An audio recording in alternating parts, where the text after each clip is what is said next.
அடுத்த அழகினை எடுத்தேன், ஆசைக்குள் வைத்து உனக்கென கொடுத்தேன்.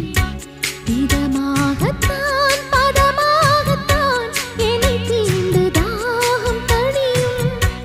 ஓடைக்குள் வந்த மலரினை பறித்தே, ஓசைகள் இன்றி மணி முத்தம் பதித்தே, பழச்சாரையும் இளநீரையும் பரிமாற வேண்டும் தினமும். அந்திப்பகல் வந்ததொரு இன்ப மயக்கம், அஞ்சு விரல் பட்ட இடம் மெல்லச் சிலிர்க்கும்.